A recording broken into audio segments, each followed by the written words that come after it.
Hello everyone. कैसे हैं आप सभी। उम्मीद है बहुत बहुत अच्छे होंगे और अपनी अपनी स्टडी अच्छे से कर रहे होंगे।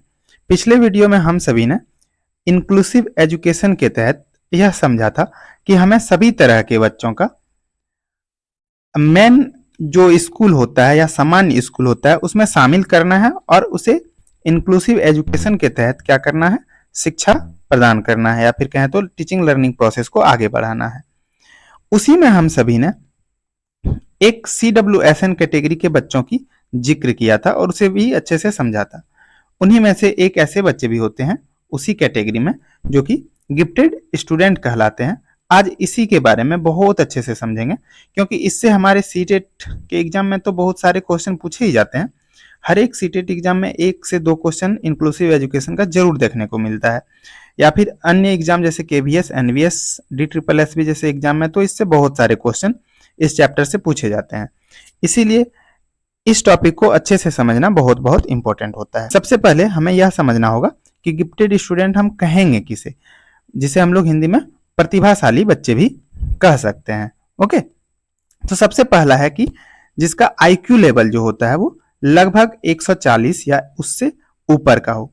कहीं कहीं किसी किसी किताब में हमें 120 प्लस भी देखने को मिलता है, जिसमें बोला गया है कि 120 प्लस के बच्चे को भी प्रतिभाशाली बच्चे कहेंगे, लेकिन मेनली हमें इसको याद रखना है कि 140 प्लस को गिफ्टेड स्टूडेंट कहेंगे, क्योंकि अधिकतर जो एग्जाम्स होते हैं उसमें इसी को माना गया है कि 140 प्लस को गिफ्टेड स्टूडेंट कहेंगे। ओके, तो जिसका IQ लेवल जो है वो कितना होना चाहिए, हमारा 140 से ऊपर का होना चाहिए, तब हम उसे गिफ्टेड स्टूडेंट बोल सकते हैं।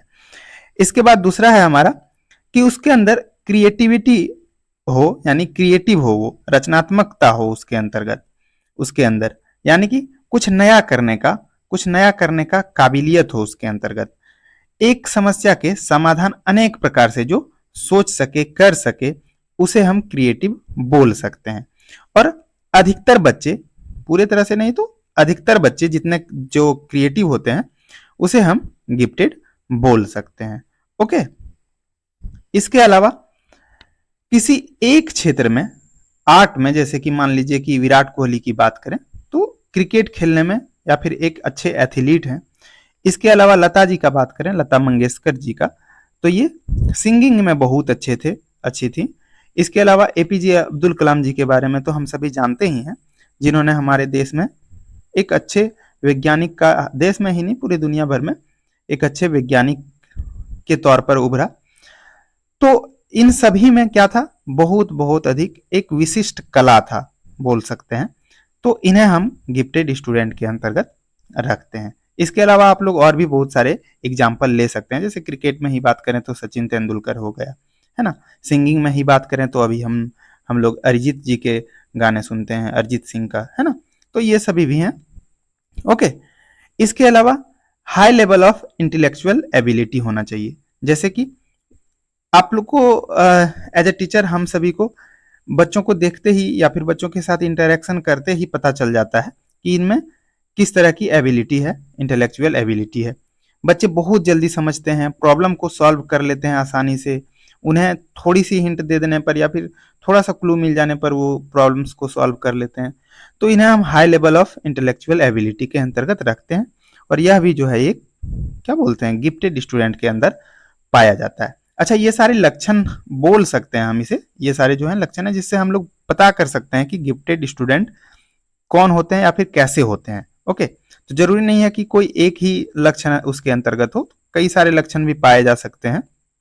ओके, इसके अलावा है डिसीजन में इंडिपेंडेंट एंड क्रिटिकल थिंकिंग करते हैं। पहले तो डिसीजन मेकिंग करेंगे तो वो इंडिपेंडेंटली करेंगे, किसी पर ज्यादा आश्रित नहीं रहेंगे, वो अपने क्षमता के अनुसार अपना डिसीजन लेंगे और अपने कार्य को करेंगे।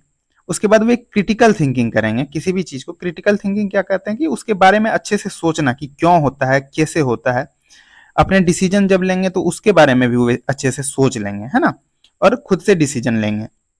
तो ये सारे लक्षण होते हैं हमारे किसके, एक गिफ्टेड स्टूडेंट के। ओके, इसके बाद है हाईली क्यूरियस, बहुत ज्यादा जिज्ञासु। क्यूरियस मीन्स जिज्ञासु होते हैं, किसी भी चीज के बारे में जानने की बहुत ज़्यादा कोशिश करेंगे, कैसे हुआ, क्यों हुआ, कोई भी घटना हो जाता है या फिर स्कूल में कोई भी चीज़ के बारे में किसी भी चीज़ को वो देखता है तो उसके बारे में जानने की प्रयास करता है। आप लोग देखे होंगे कि घर में ही कोई अगर इस तरह के बच्चे होते हैं तो उन्हें हर एक चीज़ में बहुत ज़्यादा इंटरेस्ट होता है। जैसे कि उसे खिलौना भी ला दो तो उसे खोल के, तोड़ के, एक-एक पार्ट को उसको अलग करके उसके बारे में जानने की प्रयास करेंगे, है ना?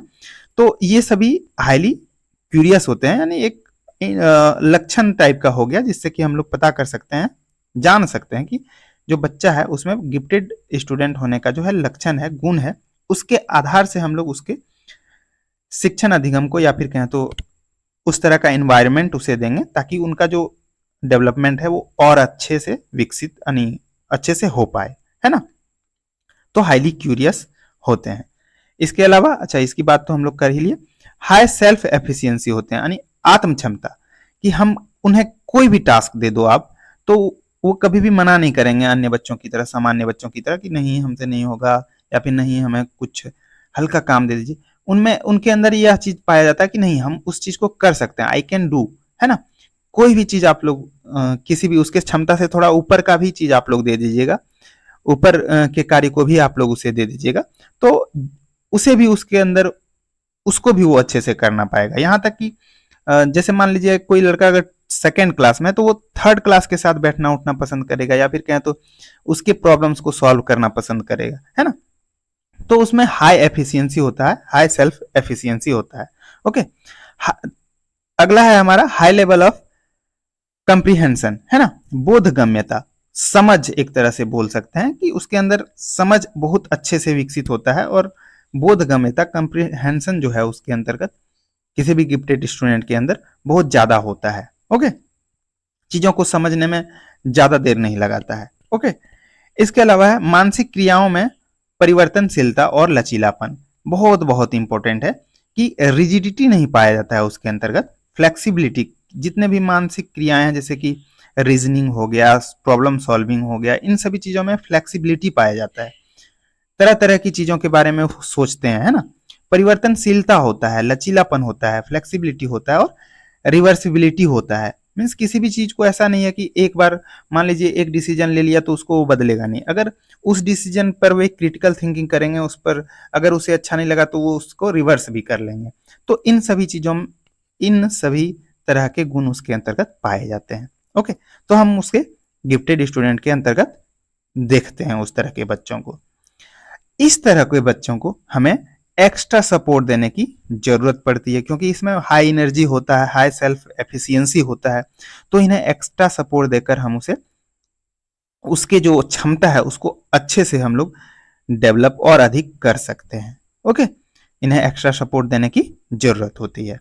इसके अलावा इसके अंतर्गत जो है इसके अंदर बहुत अधिक स्ट्रॉन्ग मेमोरी पावर पाया जाता है। हालांकि एक दो केस में ऐसा देखा गया है कि मेमोरी पावर थोड़ा सा क्या बोलते हैं कम होता है, भूल जाते हैं, लेकिन हाँ अधिकतर केस में हम सभी ऐसा देखते हैं कि स्मरण शक्ति या फिर कहें तो मेमोरी पावर जो है वो बहुत हाई होता है, स्ट्रांग होता है। हम लोग आगे जब पढ़ेंगे तो देखेंगे कि कितने टाइप के मेमोरी होते हैं, लेकिन अभी इतना समझ लीजिए कि उनका गिफ्टेड स्टूडेंट्स के जो मेमोरी पावर होता है वो बहुत अधिक क्या होता है, स्ट्रांग होता है। स्मरण शक्ति जो है वो बहुत अधिक मजबूत होता है, ज्यादा दिन तक, ज्यादा देर तक चीजों को याद कर पाते हैं, याद रख पाते हैं। ओके, तो ये सारी विशेषताओं या फिर कहें तो इन तरह की चीजों के माध्यम से हम सभी एक प्रतिभाशाली बच्चे को डिफाइन कर सकते हैं या फिर पहचान सकते हैं और उसे उसी अनुसार हम क्या कर सकते हैं, उसे शिक्षा दे सकते हैं या फिर उसे कॉन्ड्यूसिव एनवायरनमेंट प्रदान कर सकते हैं ताकि उनका डेवलपमेंट जो है वो अच्छे से हो सके। ओके, चलिए आगे देखते हैं, इसके विशेषताओं को समझते हैं कि गिफ्टेड स्टूडेंट्स के क्या क्या विशेषताएं हो सकता है। हर एक तौर पर देखेंगे, जैसे कि शारीरिक विशेषताएं हो गया, फिर इंटेलेक्चुअल कैरेक्टरिस्टिक्स हो गए, फिर एजुकेशनल अचीवमेंट्स हो गए, तो हर एक तरह के हम लोग विशेषताओं को यहाँ पे देखने वाले हैं। ओके, इन सभी पॉइंट्स को आप लोग जरूर याद रखिएगा और हो सके तो अच्छा नोट्स नहीं भी बनाइएगा तो हम ये पूरे नोट्स हम आप लोगों को टेलीग्राम चैनल पर अपलोड कर देंगे, तो उसे आप लोग डाउनलोड कर लीजिएगा। ओके, तो आप लोगों से निवेदन है कि एक लाइक कर दें और सब्सक्राइब भी कर लें चैनल को और साथ ही टेलीग्राम चैनल को भी ज्वाइन कर लें क्योंकि उस पर सभी तरह के फ्री नोट्स अवेलेबल करा दिया जाता है आप लोगों के लिए। ओके, चलिए सबसे पहले शारीरिक विशेषताओं को समझते हैं। इन बच्चों में शारीरिक दोष सामान्य बच्चों की अपेक्षा कम होती है। दैट मीन्स जो शारीरिक ग्रोथ होता है वो बहुत अच्छे से होता है। मान लीजिए कोई सामान्य बच्चा भी है तो उसमें किसी तरह के अगर शारीरिक दोष भी पाए जाते हैं, लेकिन जो गिफ्टेड स्टूडेंट्स होते हैं उसमें शारीरिक दोष है वो बहुत कम देखा जाता है। हालांकि एक एक दो केस में, जैसे कि अगर बात करें मॉडर्न जमाने की, तो इन समय के अभी तक का जो सबसे बड़ा या फिर सबसे अच्छा या फिर कहें जो बहुत महान साइंटिस्ट में देखा जाता है, वो भी उनमें शारीरिक दोष था या फिर कहें तो एक तरह से दिव्यांग थे वो। लेकिन स्टीफन हॉकिंस की बात कर रहे हैं हम, लेकिन बाकी अधिकतर में ऐसा देखा जाता है जो कि गिफ्टेड स्टूडेंट्स हैं या फिर चिल्ड्रन हैं, उनमें शारीरिक दोष सामान्य बच्चों की तुलना में कम पाया जाता है। एक दो केस को छोड़ के जैसे कि अभी एग्जाम्पल दिए हम हॉकिंस जी का, तो एक एक दो केस को छोड़कर बाकी अधिकतर में हमें ऐसा देखने को मिलता है कि शारीरिक दोष नहीं पाया जाता है, सामान्य बच्चों की अपेक्षा में बहुत कम पाया जाता है। ओके, इसके अलावा है इन बच्चों के दांत सामान्य बच्चों की अपेक्षा 2 महीना पहले निकल आते हैं। अच्छा, तो सामान्य बच्चों की जो दांत होते हैं वो जितने समय में निकलता है उससे 2 महीने पहले ही निकल जाता है। यानी एक पेरेंट्स के तौर पर के तौर पर हम सभी जान सकते हैं पहले ही हमें ये, अच्छा एकमात्र यही कैरेक्टर को देख के हम ये नहीं बोल जाएंगे कि बच्चा जो है हमारा गिफ्टेड है। ऐसा एक दो लक्षण है जिससे कि हम लोग जान सकते हैं कि इसमें गुण है गिफ्टेडनेस का। ओके, कि 2 महीना पहले बच्चे का जितने एज में आनी चाहिए उससे पहले ही 2 महीना पहले ही बच्चे का जो है टीथ जो है, दांत जो है वो आ जा रहा है, तो हम उससे अनुमान लगा सकते हैं कि ये गिफ्टेड हो सकता है। जरूरी नहीं है कि हो ही जाए। ओके, तो ये एक एक दो, ये नहीं कि एक कोई विशेषता है तो उससे पक्का वो हो ही जाएगा, ऐसा नहीं है। तो हम लोग इससे अनुमान लगा सकते हैं और उससे उस तरह का इन्वायरमेंट दे सकते हैं। ओके, जल्दी बोलना सीख जाते हैं, चलना फिरना जल्दी सीख जाते हैं, तो ये भी क्या है, गिफ्टेड स्टूडेंट्स का पहचान है एक तरह से।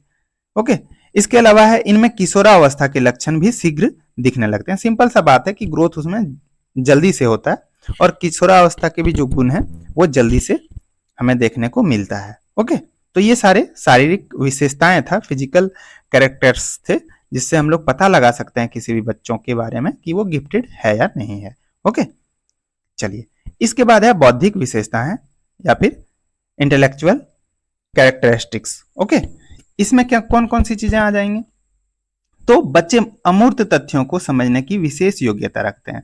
हम सभी पहले ही अपने टीचिंग ट्रेनिंग में भी ऐसा पढ़े हुए हैं या फिर कहें तो चाइल्ड सेंटर्ड एजुकेशन में भी इस तरह का पढ़े हुए हैं। एनईपी में भी हमारी इस तरह की बातें की गई है कि बच्चों को हमें क्या करना है, मूर्त चीजों, मूर्त तथ्यों के माध्यम से समझाना है। लेकिन जो गिफ्टेड स्टूडेंट्स होते हैं उनमें इस तरह की एबिलिटी बहुत जल्दी आ जाता है कि अमूर्त तथ्यों को भी वो लोग समझ पाते हैं, जल्दी समझ लेते हैं, जबकि प्राइमरी लेवल पे अमूर्त चीजों को समझने में बच्चों को बहुत ज्यादा दिक्कतें होती हैं, जबकि गिफ्टेड स्टूडेंट्स को उस तरह की दिक्कतें बहुत कम होती हैं और जल्दी जल्दी वे लोग अमूर्त तथ्यों को भी समझने में सक्षम हो जाते हैं। ओके, तो इस तरह से हमें पता चल जाता है कि बच्चे जो हैं गिफ्टेडनेस, यानी बच्चे में गिफ्टेडनेस है थोड़ा सा, है ना। इसके बाद है समस्या समाधान की विशेष योग्यता। समस्या समाधान बहुत जल्दी करते हैं, अन्य बच्चों की तरह, सामान्य बच्चों की तरह समस्या में उलझते नहीं है, उससे भागते नहीं है, उन्हें समाधान करना बहुत ज्यादा पसंद होता है। ओके, इसके अलावा है शैक्षिक उपलब्धि। और जो होते हैं थोड़े से अच्छे बच्चे, यानी गिफ्टेड स्टूडेंट होते हैं, अच्छे तो नहीं बोलेंगे, जो गिफ्टेड होते हैं, बच्चे तो सारे अच्छे होते हैं, तो जितने गिफ्टेड स्टूडेंट्स होते हैं उनमें शैक्षिक उपलब्धि भी जल्दी वे लोग पा लेते हैं, या फिर कहें तो जो लर्निंग आउटकम्स है उनमें बहुत ज्यादा देखने को मिलता है, जल्दी सीखते हैं, अपने से ऊपर के बच्चों के भी चीजों को वो लोग सीख जाते हैं। तो हमें क्या करना होता है, उन्हें प्रमोट कर देना। आप लोग देखे होंगे कि प्राइमरी लेवल पे बच्चों को जो 2 में है उसको डायरेक्ट 4 में कर दिया जाता है। क्यों कर दिया जाता है? क्योंकि सेकंड क्लास से डायरेक्ट 4 में इसीलिए कर दिया जाता है क्योंकि उनका जो बौद्धिक क्षमता होता है वो थोड़ा सा ज्यादा होता है, या फिर कहें तो गिफ्टेडनेस होता है। तो हम उसे, जो वो 3 के भी चीजों को 2 में ही कर पाता है, तो हम उसे प्रमोट कर देते हैं ना, जिससे कि उसका जो टाइम है या फिर कहें तो उसका जो योग्यता है वो बर्बाद ना हो। तो इन बच्चों में जो होता है, इन बच्चों में अधिकांशतः अपसारी, अभी यहाँ देखिए अभिसारी चिंतन लिख के इसे काटा गया है, क्योंकि अभिसारी चिंतन जो है वो क्या करता है, एक ही सोच पर टिका देता है, जबकि अपसारी चिंतन है वो तरह तरह के एक ही समस्या के अनेकों समाधान पर चिंतन करने की बात करता है ना। तो डाइवर्जेंट थिंकिंग की बात हो रही है यहाँ पे कि गिफ्टेडनेस स्टूडेंट्स जो होते हैं या फिर चिल्ड्रन जो होते हैं उनमें अपसारी चिंतन होता है, डाइवर्जेंट थिंकिंग होता है, जबकि अभिसारी चिंतन उनमें बहुत कम पाया जाता है, या फिर कहें तो अभिसारी चिंतन जो है वो गिफ्टेडनेस स्टूडेंट्स में नहीं होते हैं, अपसारी चिंतन वे लोग करते हैं, जो कि एक हाई लेवल थिंकिंग है। ओके, इसमें क्या होता है कि बच्चे एक ही टॉपिक के बारे में अलग अलग पक्षों को समझ पाते हैं, अलग अलग तरह के उसके समस्याओं को देख पाते हैं, उसके समाधान को समझते हैं, है ना।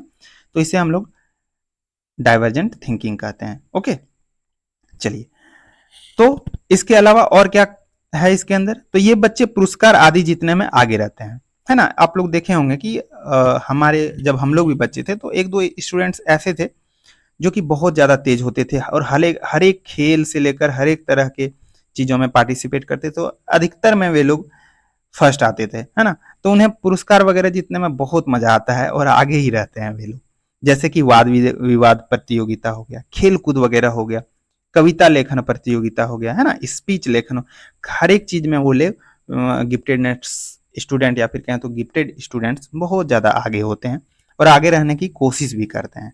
तो ये शैक्षिक उपलब्धि के अंतर्गत इन सभी चीजों को देखा जाता है। तो इन सभी चीजों को देखते हुए हम बच्चे को क्या करते हैं कि उनके योग्यता के आधार पर उसे प्रमोट करते हैं, एक क्लास से टपा देते हैं, जैसे हम लोग अगर लोकल लैंग्वेज में बोले तो क्लास ही टपा देते हैं हम लोग। तो ये था शैक्षिक उपलब्धि। इसके बाद है इमोशनल कैरेक्टरिस्टिक्स, है ना, संवेगात्मक विशेषताएं। कौन कौन से विशेषताएं हैं जो संवेगात्मक रूप से उन्हें स्ट्रांग बनाता है ना। सबसे पहले तो संवेगात्मक रूप से स्थिर होगा यानी अपने इमोशंस पर कंट्रोल अच्छे से कर पाएगा, अन्य बच्चों की तरह भावुक बहुत ज्यादा नहीं हो जाएगा या बहुत कम नहीं हो जाएगा, उन्हें संवेग जो है उनका भावनाओं को वे अच्छे से कंट्रोल कर पाएंगे, है ना। ये बच्चे नई परिस्थितियों में शीघ्र ही घुल मिल जाते हैं और जैसे ही उसके सामने कुछ न्यू सिचुएशंस आएगा या फिर नया जगह पे जाएगा, वे अच्छे से वहां पे घुलेंगे मिलेंगे, अच्छे से लोगों से भी घुल मिल जाएंगे, जिन्हें वे नहीं भी पहचानते हैं उनसे भी घुल मिल जाएंगे। तो ये जो है ये उन्हें इमोशनल रूप से एक अच्छा या फिर कहें तो एक सक्षम बच्चा के रूप में हमें दिखाता है ना। ये बच्चे खुद की योग्यताओं पर भी गर्व करते हैं और प्रसन्न रहते हैं, है ना। जो उनके अंदर योग्यता है उसको वे पॉजिटिव रूप में देखते हैं और हमेशा खुश रहने की कोशिश करते हैं। ये नहीं कि अगर कोई चीज नहीं हो पाया उससे तो उससे दुखी हो जाएगा, नहीं, उस चीज को वो पॉजिटिवली लेगा और उस चीज पर ज्यादा ध्यान देकर उसे सॉल्व करने की कोशिश करेगा, है ना, और अंततः उसे अपने योग्यता पर गर्व महसूस होगा। तो इस तरह के बच्चे में, जैसा कि हम लोगों ने फर्स्ट स्लाइड में ही देखा कि बहुत ज्यादा सेल्फ जो है हाई होता है, सेल्फ कॉन्फिडेंस। तो इस तरह की चीजों पर ये लोग बहुत ज्यादा खुश होते हैं अपने योग्यता को लेकर, है ना। इसके बाद है व्यक्तिगत विशेषताएं। पर्सनली उनमें क्या, एक पर्सन के तौर पर उनमें कौन कौन सी विशेषताएं पाया जाता है। तो पहला है ये बच्चे सामान्य तौर पर खुश होते हैं, खुश तो होते ही हैं, है ना, खुश रहना उनका स्वभाव में होता है, किसी भी परिस्थिति में वे लोग दुखी नहीं होते हैं, अगर होंगे भी तो जल्दी ही उससे कंट्रोल करके उसमें अपने खुश रहने वाले मूड में वापस आ जाते हैं, है ना। ज्यादा किसी भी चीज को लेकर ज्यादातर नहीं सोचेंगे और खुश रहने की कोशिश करेंगे। ये बच्चे दूसरों का सहयोग करते हैं और दूसरों की सहयोग में बहुत ज्यादा पार्टिसिपेट करते हैं। अपने जो उनके क्लासमेट्स होंगे उसे वे लोग पढ़ाना पसंद करेंगे या फिर बताना पसंद करेंगे, मदद करने की कोशिश करेंगे हर एक लेवल पे, है ना।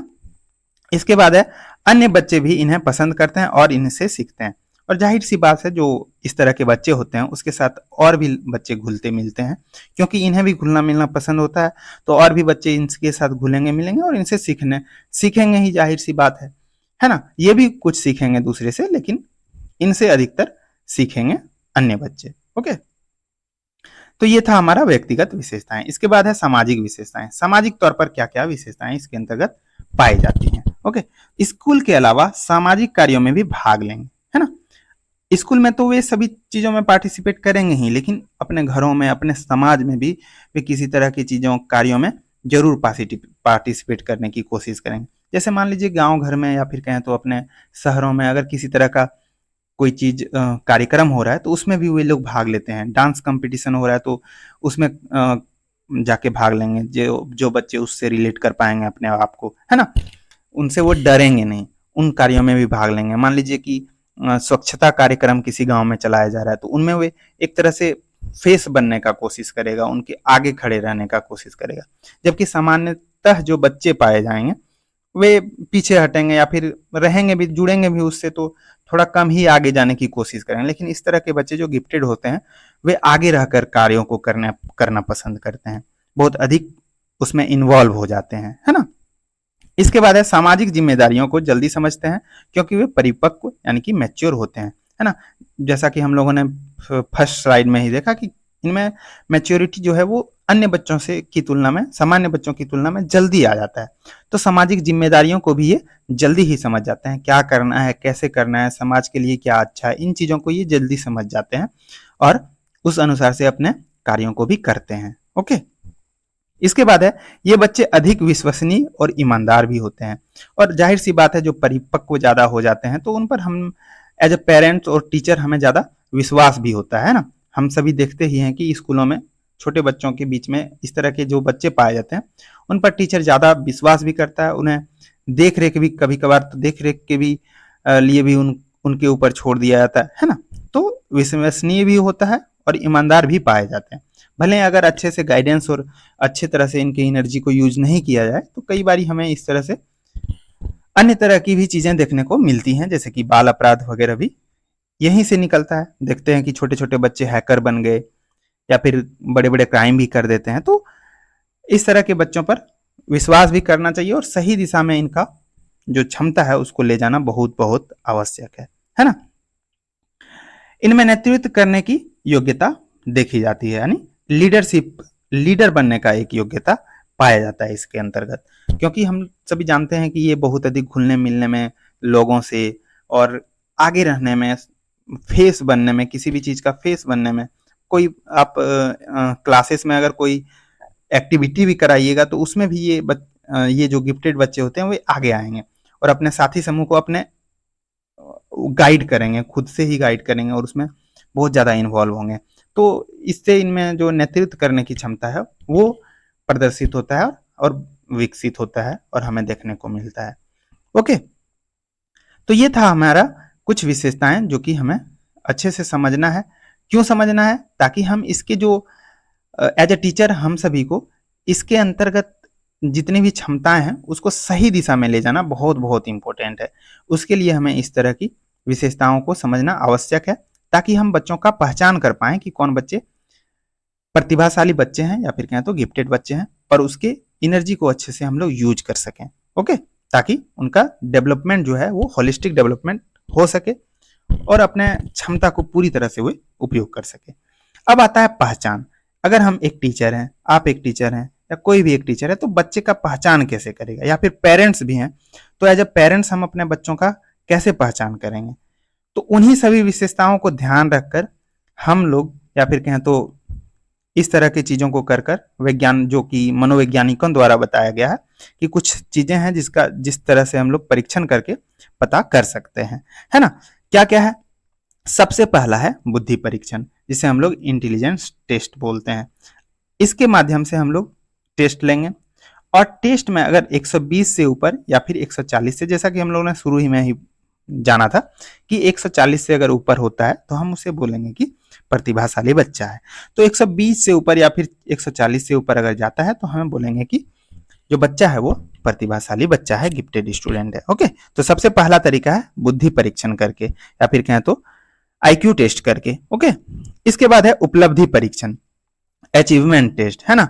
जैसे कि बच्चों का हम सभी देखते हैं कि एकेडमिक में किस तरह का परफॉर्मेंस है, अगर हर एक क्लासेस में वो बहुत अच्छा प्रदर्शन कर रहे हैं ना किसी भी चीज को लेकर, चाहे वो खेल कूद में हो, चाहे वो म्यूजिक में हो, किसी भी एक चीज में या फिर किसी भी एकेडमिक तौर पर ही, तो हम उससे पता कर सकते हैं कि बच्चे में क्या है, गिफ्टेडनेस है या फिर कहें तो गिफ्टेड स्टूडेंट है, गिफ्टेड चिल्ड्रन है। इसके बाद है प्रवणता परीक्षण, एप्टीट्यूड टेस्ट, अभिक्षमता का, यानी उसके अंदर क्या विशिष्ट क्षमता है। जैसा कि हम सभी जानते हैं और शुरू में ही हम लोगों ने एग्जाम्पल लिया विराट कोहली का, एपीजे अब्दुल कलाम जी का, है ना। तो उसके अंदर उन सभी के अंदर एक विशिष्ट क्षमता था, खेलने की क्षमता, एक इंटेलेक्चुअल एबिलिटी जो बहुत ज्यादा हाई था। तो इन सभी चीजों से, इन सभी का टेस्ट करके हम लोग पता कर सकते हैं कि बच्चे में गिफ्टेडनेस है या नहीं है। अब यहाँ पर देखिए दो चीजें लिखी गई हैं। पहला तो है हमारा एप्टीट्यूड, जिसे हम लोग अभिक्षमता कहते हैं, यानी किसी के अंदर पाया जाने वाला विशिष्ट क्षमता। जैसे कि धोनी है तो उसके अंदर, MS धोनी जी, तो उनके अंदर क्रिकेट खेलने की जो एबिलिटी है बहुत अच्छा है ना। इसके अलावा अगर हम बात करें लता मंगेशकर जी का, तो उनके अंतर्गत उनके अंदर जो अभिक्षमता था वो क्या था, तो सिंगिंग का, बहुत बहुत मधुर और बहुत अच्छी गायिका थी, है ना। उसी तरह से जिसे हम लोग एप्टीट्यूड कहेंगे या फिर कहें तो अभिक्षमता कहेंगे। लेकिन एटीट्यूड किसे कहेंगे, तो किसी भी व्यक्ति को किसी भी चीज को देखने का नजरिया। मान लीजिए कि कोई बच्चा खेल रहा है या फिर कहें तो गेम्स हो रहा है, जैसे अभी का ही बात करें, तत्कालिक रूप से अगर बात करें तो हमारे समाज का जो स्थिति है उसको हम किस रूप में देखते हैं, है ना। हमारा नजरिया उस पर क्या है, तो वो हमारा एटीट्यूड कहलाता है ना। हमारा रवैया क्या होता है किसी भी चीज को लेकर, किसी भी क्रिया को लेकर, किसी भी व्यक्ति को लेकर, किसी भी व्यक्ति को देखकर हम क्या सोचते हैं, क्या हमारा नजरिया होता है, क्या हमारा एक तरह से बोल सकते हैं पॉइंट ऑफ व्यू होता है, वो हमारे एटीट्यूड को क्या करता है, प्रदर्शित करता है, एटीट्यूड को डिफाइन करता है। ओके, तो ये था हमारा, इस तरह से हम सभी क्या कर सकते हैं, बच्चों का, प्रतिभाशाली बच्चों की पहचान कर सकते हैं और उसके अनुसार से पहचान करके हम उसे अब उसके अनुसार से एक कॉन्ड्यूसिव एनवायरनमेंट देंगे ताकि बच्चे का अच्छे से डेवलपमेंट हो सके। ओके, तो ये बहुत ज्यादा जरूरी है। इसके बाद है इनकी शिक्षा, कैसे हम इनकी शिक्षा एज अ टीचर या फिर हम अगर पेरेंट्स भी हैं तो हम उनका शिक्षा कैसे उन्हें शिक्षा दे सकते हैं, शिक्षा ग्रहण करवा सकते हैं अच्छे से। तो सबसे पहला है इसमें पृथकता की भावना को दूर करना। अब जो इस तरह के बच्चे होते हैं वे अपने आप को अलग सोचने लगते हैं कि भाई मैं तो थोड़ा सा अलग ही हूँ। कभी कभी उनके अंदर घमंड भी आ जाता है, कभी कभी वे बच्चे एक तरह से बोल सकते हैं कि अपने आप को आइसोलेट भी करने लगते हैं कि नहीं, इस तरह के बच्चे जो हमारे साथी समूह हैं वो हमसे अलग हैं, है ना, या फिर अपने आप को ही अलग समझने लगते हैं। तो उसमें क्या होता है कि बच्चे में हीन भावना भी पैदा हो जाता है और अलग देखने के रूप में कभी कभी अपने रास्ते को भी भटक जाते हैं और गलत कार्यों को भी करने की कोशिश करने लगते हैं ना। तो हमें उन चीज को, उस भावना को दूर करना है उसके अंदर का, और उन्हें बताना है, उन्हें समझाना है कि नहीं, ये तो बस व्यक्तिगत विभिन्नता का एक पार्ट है और ये नॉर्मल चीज है और आप इसे एक अच्छे रूप से कैसे देख सकते हैं ना। उसके अंदर जो पॉजिटिव एटीट्यूड है अपने को लेकर और दूसरों को लेकर, वो उसके अंतर्गत विकसित कराना है। और एक पृथकता का जो भाव है, एक आइसोलेशन का जो भाव है उसके अंतर्गत, उसको दूर करना है हमें एज ए टीचर या फिर अगर आप लोग पेरेंट्स भी हैं फिर भी। ओके, इसके बाद आता है अभिसारी बनाम अपसारी चिंतन। तो इसके अंतर्गत जो कन्वर्जेंट थिंकिंग तो होता ही नहीं है, बाकी अगर डाइवर्जेंट थिंकिंग का बात करें तो इस चीज को बढ़ावा देना है, ऐसे ऐसे प्रॉब्लम्स पर इन्हें काम करने देना है जिसमें डाइवर्जेंट थिंकिंग का उपयोग हो या फिर उन्हें डाइवर्जेंट अपसारी चिंतन करने की जरूरत पड़े, है ना। तब ये बच्चे ज्यादा उसमें इन्वॉल्व होंगे और उस काम को करना भी पसंद करेंगे। बाकी ऐसे चीजें जिनमें अभिसारी चिंतन का उपयोग होता है वो उससे बोर हो जाएंगे जल्दी ही और उससे भागने की कोशिश करेंगे। तो हमें उन्हें ऐसे चीजों में व्यस्त कराना है जिसमें अपसारी चिंतन लगते हो, डाइवर्जेंट थिंकिंग की जरूरत पड़ती हो। ओके, इसके बाद है इन्हें आत्मलोचन के लिए क्या करना है, हमें प्रेरित करना है। सेल्फ क्रिटिसिज्म यानी खुद के कार्यों को देखने, यानी खुद के कार्यों पर सोचने की, क्रिटिक्स के बारे में समझ, अपने आप को आत्मलोचन करे कि मैंने जो कार्य को किया है क्या वो सही था, क्या वो गलत था, किस रूप में सही था, किस तरह से औरों की मदद हो सकता था इससे, यानी खुद पर लोचन करना, आत्मलोचन करना, है ना, खुद का क्रिटिसिज्म को समझना, है ना। तो उसके लिए उन्हें प्रेरित करना। हाँ, इसके पॉजिटिव भी हो सकते हैं, इसके नेगेटिव इफेक्ट भी हो सकते हैं। जैसे कि कई बार बच्चे जो हैं अपने आप को ज्यादा आत्मलोचन करने के चलते कई बार बच्चे अपने आप को क्या करते हैं, पृथकता को भी पा लेते हैं या फिर आइसोलेशन के भी भाव को से भी इफेक्ट हो जाते हैं। जैसे कि मान लीजिए कोई कार्य किया और वो थोड़ा सा गलत हो गया, तो बच्चे क्या करेंगे, जो गिफ्टेड बच्चे होंगे वो आत्मलोचन करेंगे और अपने आप को पूरा तरह से दोषी मान लेंगे उस चीज को लेकर और अपने आप को आइसोलेट करने लगेंगे, तो उस चीज से भी हमें उसे बचाना है ना। तो ये सारी चीजें हैं जो एज अ टीचर और एज अ स्टूडेंट पेरेंट्स हमें बच्चों यानी गिफ्टेड स्टूडेंट्स पर हमें ध्यान देना है। इसके अलावा है नैतिक और सामाजिक मुद्दे, मॉरल और सोशल इश्यूज पर उसे समझाना है, अच्छे से उसके अंदर विकसित करना है। क्यों? जैसा कि हमने अभी देखा कि अगर इनकी एनर्जी को अच्छे से हम लोग यूज नहीं करते हैं तो यही बच्चे बहुत भयंकर भयंकर क्या बोलते हैं हैकर्स बनते हैं या फिर बहुत बड़े बड़े क्राइम्स को अंजाम देते हैं, है ना। तो हमें इनके अंदर नैतिक और सोशल इश्यूज को भी डेवलप करना है, यानी नैतिक मॉरल एबिलिटी को, मॉरल थिंकिंग को हमें इसके अंदर डेवलप करना है, मॉरल वैल्यूज को डेवलप करना है, ताकि ये अपने समाज को लेकर, अपने देश को लेकर क्या हो सके, जिम्मेदार हो सके और एक अच्छा नागरिक बनने की कोशिश करे, ना कि अन्य तरह के क्राइमों में अपने आप को लीन कर ले, है ना। तो ये हमें एक स्टूडेंट या फिर एक स्टूडेंट को, एक गिफ्टेड स्टूडेंट को इस तरह से हमें क्या करना है, टैकल करना है, शिक्षा देने की कोशिश करना है, ताकि उनका जो एनर्जी है उसका सही यूज हो सके, उनकी जो क्षमता है उसका सही यूज हो सके और एक भावी व्यक्तित्व के रूप में खड़ा हो सके, बन सके, है ना। तो यही था आज का हमारा टॉपिक और इस टॉपिक में इतना ही। आगे हम सभी अगले जो वीडियो होंगे उसमें हम सभी देखेंगे किसके बारे में, क्रिएटिव स्टूडेंट्स के बारे में समझने की कोशिश करेंगे। ओके, थोड़ा सा अलग है लेकिन बहुत इंपॉर्टेंट है, इससे रिलेटेड है इस टॉपिक से, तो अगले वीडियो में उसको कवर करेंगे हम लोग। तब तक के लिए अगर आप लोग टेलीग्राम चैनल को ज्वाइन नहीं किए हैं तो जरूर ज्वाइन कर लें, क्योंकि इसी पर सभी तरह के पीडीएफ को हम अपलोड करते हैं।